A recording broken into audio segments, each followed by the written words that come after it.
continuing our RotoViz TriFlex ADP tour versus Shawn Siegel's rankings on RotoViz.com. That's what we are doing today. We did 2 parts last week, Monday and Wednesday's editions, where we covered round 1, then we kind of moved into round 2. We did finish a little bit into round 3 in that second show, but we're going to kind of go today rounds 3 through 5. We're going to not discuss every single player by ADP, but we're going to discuss the ones that are standing out quite considerably from where maybe the targets we would have are. So, Shawn, we finished up the back end of round 2 and into the middle of round 3 is where I'm going to start, and then we'll move on from there. But we had CJ Stroud at the 212, Olave is the first pick of the 3rd round, Kyle Pitts, Christian McCaffrey, Jamar Gibbs, then we're going to Daniel Jones and Mark Andrews being the tight end too. So what we didn't discuss on those shows really was the tight end position. What is interesting in round 3, as I'll go through that full ADP, it's Mark Andrews, as I mentioned, at the 306 as tight end too. But then we get T. Higgins,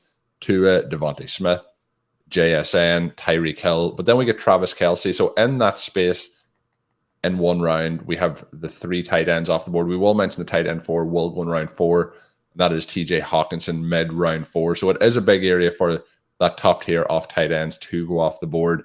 When we were finishing up in the previous episode, what we did talk about was how you had those running backs ranked versus, there was some differences versus the current ADP, but there's quite a tier break then from Jamar Gibbs as we wait to get down to Saquon Barkley in the following round. But I think, Shawn, I'll let you start with your opening thoughts, but I think an interesting point here, because it will be a pivot point for some teams. We looked at the opening 2 rounds of quarterbacks.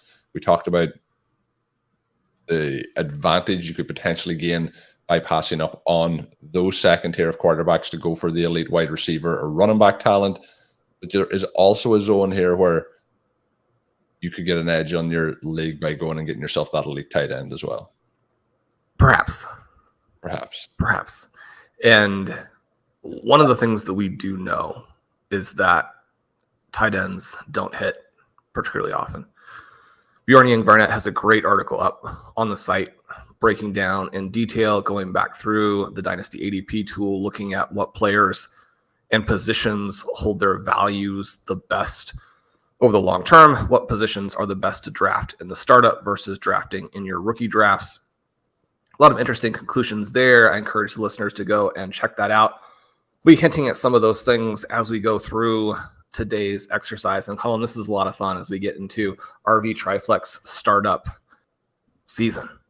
And I mean, there's a slight chance that you and I will do, and we have the Orphan that we're doing as part of the Reanimator series. Got a couple of the writers on the site that I'm going to be drafting startups with over the next couple of months. And so we want to get, kind of into the weeds even on the preparation here, make sure we're ready to figure out how we draft, how we move down. We talk about moving down being that superpower in startups in order to create this team that is really good for the long term. And I think as you look at the tight ends here, one of the things that does jump out to you is the risk that is associated with the big 3.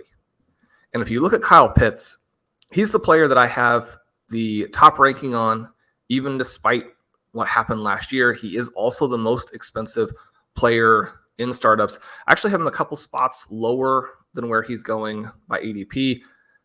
His talent is still obviously so immense that we're going to want to have some shares there.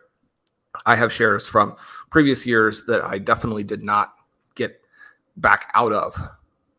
You don't want to sell when he's in the midst of the season that he was in last year. What he did in his final year in college, what he did as a rookie, and then you dive into some of the advanced stats last year, and it's pretty crazy to actually see what he did in terms of earning targets on a per route basis. The problem, of course, is that they didn't throw the ball at all. Right, they didn't throw the ball at all. And he was actually extremely inefficient on those targets, which, I mean, that's disconcerting when we talk about wanting to chase the talent. Now, when you look at what he's done in the previous couple of years, when you look at the age, I don't think that we have any huge talent questions with him there. The only problem would be, how is his talent compared to someone like a Drake London? How is it compared to a Bijan Robinson? When we're looking at potentially a very low volume offense, and certainly low volume on the passing side, if you're not the number 1 guy in the pecking order, then, I mean, that can be a real issue, especially in the short term.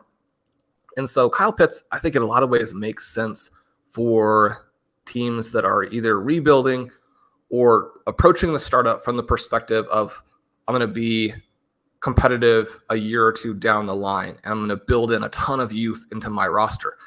The problem with that, and one of the reasons, again, that I'm just barely below ADP on Pitts, a player that I absolutely love, is that, I mean, one of the reasons we're looking at him as more of a long-term type of player is that the medium term could be very disheartening again. And I mean, that's not good when we think about what he's going to cost in the future, because there's no real point to drafting a player right now if we expect in 2 years that he'll be a little bit less expensive. Then you're just kind of sitting even if his seasons are good for the next 2 years, he could still be less expensive in 2 years' time than he is now. Well, he could be less expensive in 2 years. He'll be 2 years older. And at that point, you're probably entering into a time period where you have a new coach and a new quarterback and a lot of uncertainty. And this uncertainty hasn't been addressed yet. You're just 2 years older and nobody knows what's going to happen.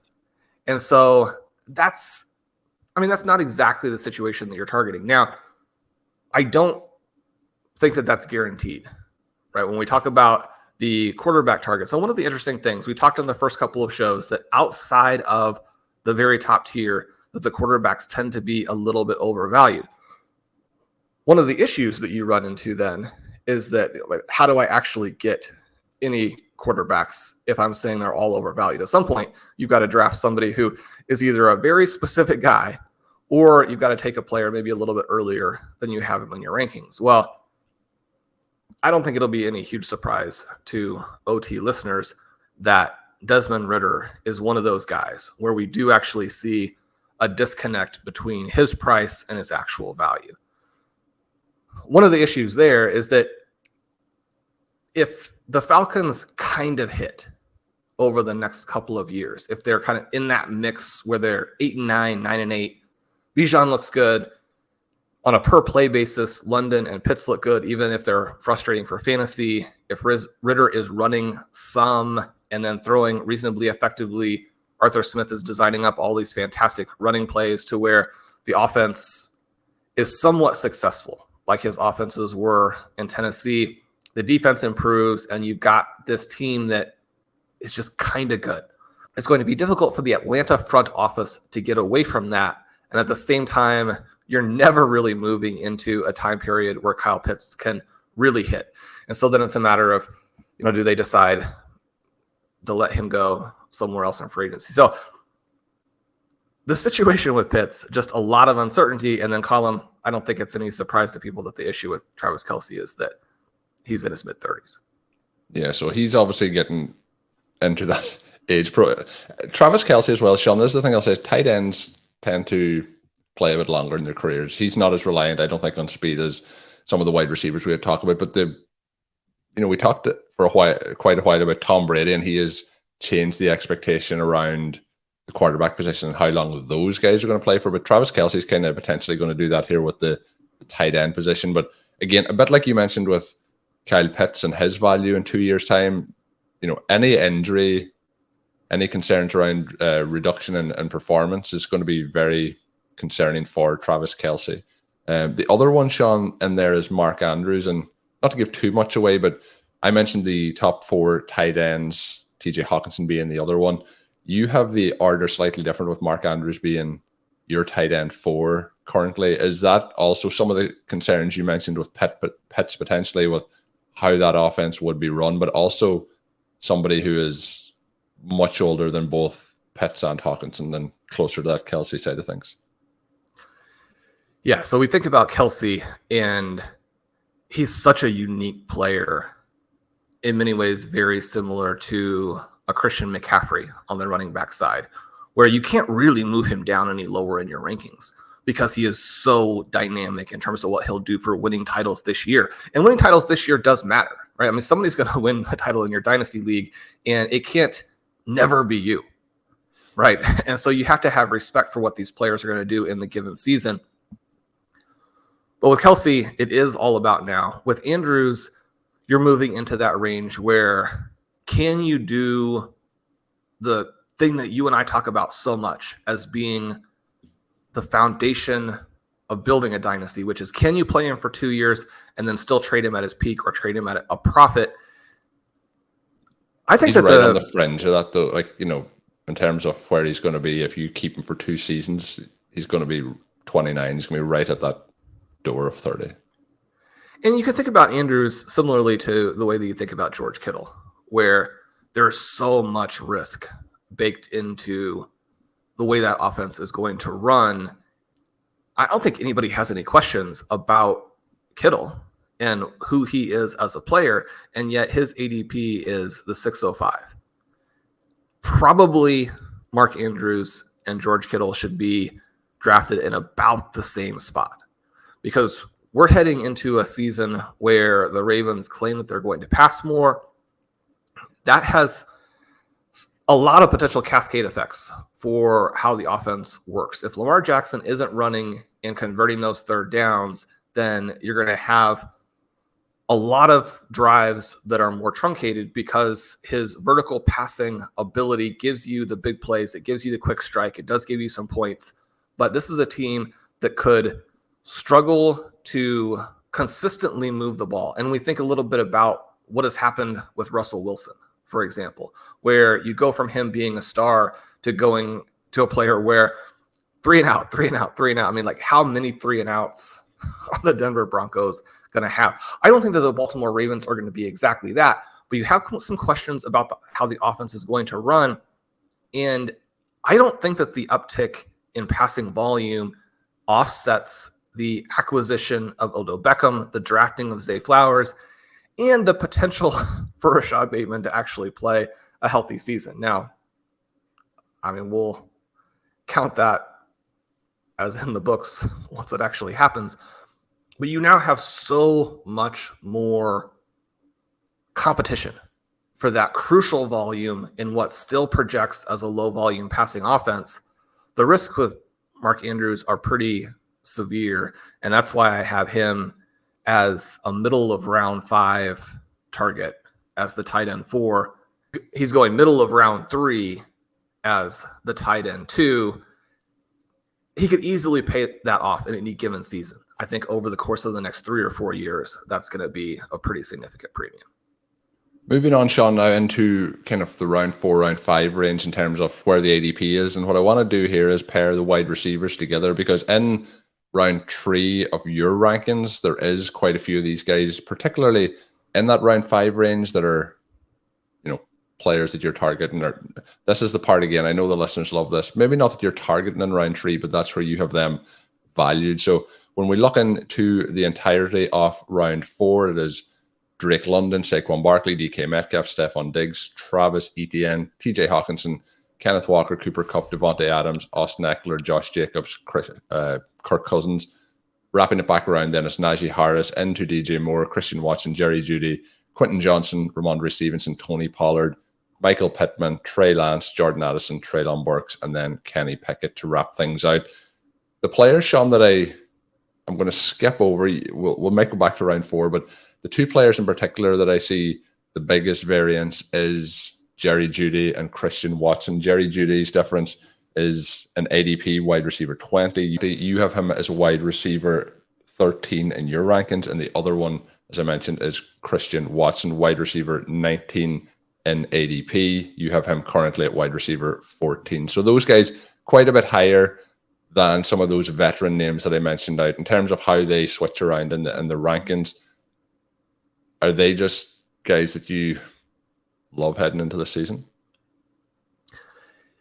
For Jerry Jeudy, yes. And I think that this is the year where he breaks through after 3 seasons where he was on the verge and had different elements that he struggled with, whether that was personal injuries, really poor quarterback play. One of the things that's easy to forget is that the reason that the Denver Broncos went out to get Russell Wilson is that their quarterback play prior to that had been egregiously poor. And so when you look at the numbers for Jeudy and guys like Cortland Sutton, I mean, that's what they're dealing with. And then Jeudy has been one of these guys who you breathe on him and he gets hurt. Well, I mean, if that's the case, then having him at wide receiver 13 does look a little bit aggressive. But as he gets older here, as he deals with some of those things, as he gets a little bit luckier, we hope, then his talent level, his ability to draw targets, his ability to do multiple things out there on the field, where he is very dynamic underneath, but can also get free for deep shots, which Russell Wilson missed him on last year. I'm also very skeptical of the other guys in that offense outside of Marvin Mims, and I'm enthusiastic about Sean Payton coming in. So you have a variety of factors there that work together that paint the picture of a potential breakout guy who would break out and still be young. That's one of the advantages of people who come into the NFL at a very young age, is that they can go through 2 or 3 seasons that are not great, and you're still sitting at a perfect spot, again, for that. Play him for 2 years and trade him. You could do that with Jerry Jeudy right now. If he has 2 excellent years, you're going to be able to trade him at the price of a top 10 guy. And I know we're going to talk about Christian Watson, but you mentioned with Mark Andrews the ability to potentially, play him for 2 seasons and then move him. Jerry Jeudy feels like the absolute prime example of that. He just turned 24 on the 24th of April this year, and we're going to talk about Christian Watson. And I know it's going to be probably more of he's going to be somebody as we move down the road, but that's why I think Jerry Jeudy is a little bit of a cheat code this year, because Jerry Jeudy is literally just a couple of weeks older than Christian Watson as we head in here. So it'll surprise people, I think, but you mentioned the big advantage of, coming out of college at such a young age. So then we move to Christian Watson, and a lot of his ranking, and I'll probably move him down a little bit in the next update, but a lot of his ranking deals with a young player from an experience standpoint who is ready to make this leap. And then also the trade value that you get, both in terms of floor and ceiling, because Christian Watson had such a fantastic finish to his rookie season. Even if he starts off a little bit slow over the first half of 2023, which is very much a potential scenario. I've got him ranked above ADP, but ADP also provides a little bit of a resistance level, I think, in this case, where it's going to be hard to push him too far down below that because of what he's done, the athleticism that he represents, and the fact that you can have some struggles in year 2 as long as you don't completely go away or suffer a catastrophic injury, and catastrophic injuries are the risk with everyone. But only so far that he can really fall. And then when he does have a couple of good games, you immediately bounce back. So I think that you want to seed your roster with these types of players who represent upside for you and minimal risk. So where I'd be trying to target him would be not really at my rank, but just right before ADP. So you move down a little bit. You don't actually pay the price that I have him at, but at the price where he's being drafted, I think you've got a margin built in. So that's really nice. The other thing that's kind of happening there is that in terms of ADP, he's in this section with some older guys. He's in the veteran tier. Yeah, I mean, these guys could lose their value really quickly, right? You have right ahead of him DJ Moore. If the Bears come out and look like we kind of expect, I mean, you expect DJ Moore's value to fall through the floor in every format. And he's so good that if Justin Fields does take a little bit of the next step and the passing volume is routed almost exclusively through Moore, and Kmet, Mooney, Claypool are not involved, and that's not particularly likely, but it is possible. I mean, DJ Moore is so much better than those guys, even though that represents a solid depth chart to where defenses can't exclusively key on Moore. It is possible he's so much better that everything runs through him, and then he's probably fine. But you have risk with him there. Devontae Adams as the wide receiver 17 is really weirdly valued. He's coming off of multiple fantastic seasons. He demonstrated last year that it's not just Aaron Rodgers. He was great last year. This Las Vegas Raiders team looks like it's going to be an absolute train wreck. What they've done in the offseason to make their team worse, to move away from Derek Carr, to have Jimmy Garoppolo, who not only is, it's not that he's not good. I mean, Jimmy Garoppolo is a great game manager, but Devontae Adams wants there to be a guy who's going to get out there and throw the ball to him, not the guy who is open or is the pre-snap read. He's like, yeah, the defense is going to take me away. I'm not going to be the pre-snap read. Give me a quarterback with the guts to still throw me the ball, right? So he's already upset. Jimmy Garoppolo is not even healthy, which he never is. You don't want to draft Devontae Adams ahead of these guys at his age and in his situation. Cooper Kupp, I like, but you have some similar issues there. Stephon Diggs as the wide receiver 15 is someone who is now turned back into a malcontent, which is unfortunate. You got some risk of DeAndre Hopkins hitting that spot, which would eviscerate Diggs' value. Wide receiver 14, you have DK Metcalf, who is now not even the guy you want to target in that depth chart with Jackson Smith and Jigba there. Wide receiver 13 is Drake London, who is in an offense that, ideally would throw the ball like 5 times a game. So you've got all of those guys who have huge issues. You don't have to have Christian Watson ahead of all of them. But if he's ahead of some of those guys, then, and he should be in terms of what he represents to you and the flexibility that he gives your team, those other players are very much win now receivers. And I think that you could argue, Colm, that they're a little bit overvalued in 2023 because 2022, one of the unique things about it is that veteran players performed so well. Not just well, they were stars. And the younger players really struggled. So that puts people back a little bit in this mindset of, okay, well, let's chase basically a redraft mindset. That does work every once in a while. And when you are a reloading, a perpetual reloading kind of team, you want to be aware of the fact that you're sometimes going to move a player who then does score well for multiple seasons in the future.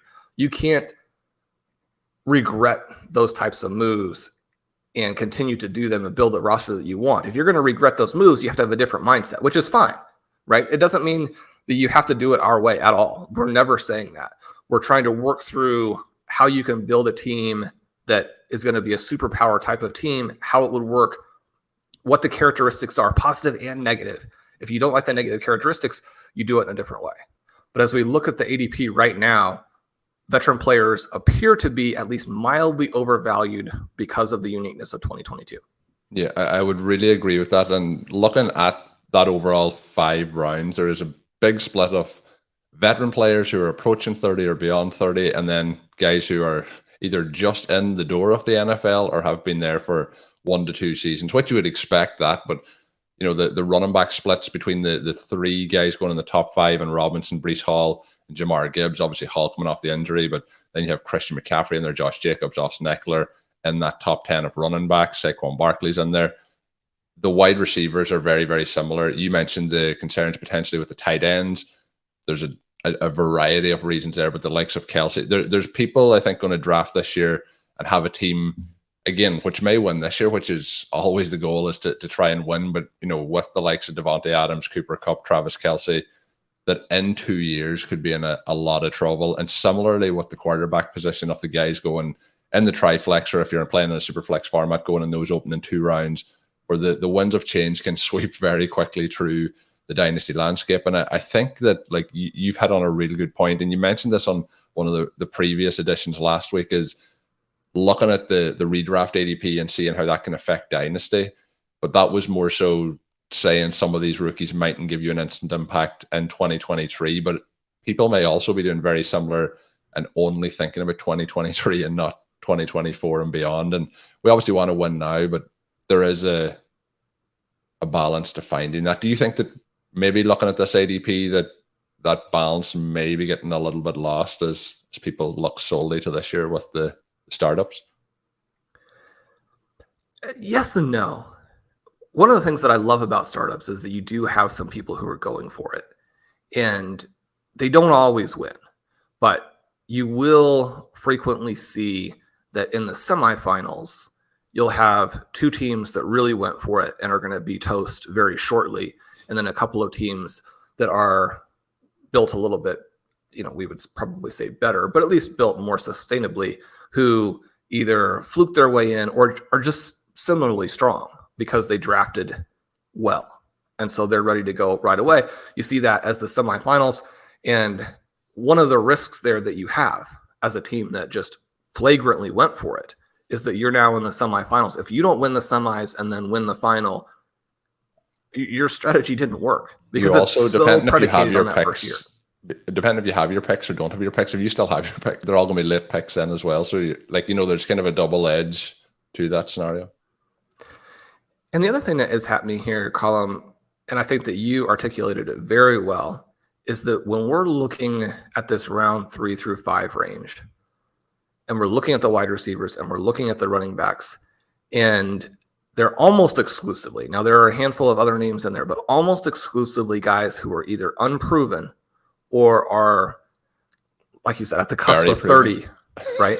Right, very proven, but too old. And so when you think about that, that goes back to our conversation about how you want to approach the first 2 rounds, because we made the case the quarterbacks are overvalued. It's not overvalued by a ton. So we're not saying people are drafting completely incorrectly or anything like that. That's definitely not the case. But we're making the case that from about the 106 to about the 212, the quarterbacks are mildly overvalued. And I think that when you look at the position players that you can get in 3 through 5 and that profile of either too old or unproven, you think, well, why do we draft wide receivers and running backs in the first 2 rounds where most people are taking QBs? That's a huge reason why. Because in the first 2 rounds, that's where you get the guys who actually are the early peak stars. And the early peak stars have a lot of value if you can find good quarterback value in other spots. And obviously we'll talk about that going forward.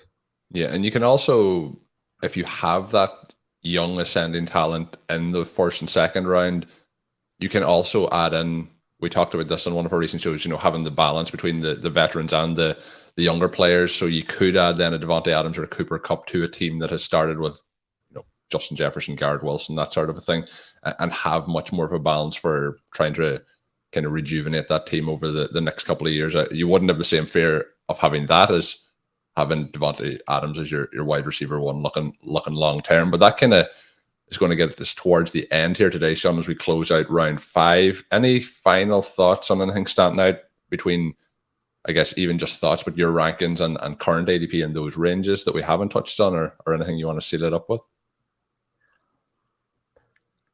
It's just pretty interesting looking at ADP, looking at the rankings. It is generally the same players, just in a slightly different order. And we are looking to really seed the team with young upside receivers and build that base. Again, that goes back to something that Bjorn was talking about in his article. When we talk about trading down, even though just a minute ago I pointed out that there are risks in this range, you might want to take wide receivers and running backs in 1 and 2. But if you do get the right values, and you can work through some of that by checking out the Dynasty rankings, which are tiered, and the tiers represent trade value that gives you a feel for how you would want to do that. If you can get down and get youth at wide receiver and get a lot of guys in that range, then I also like that approach.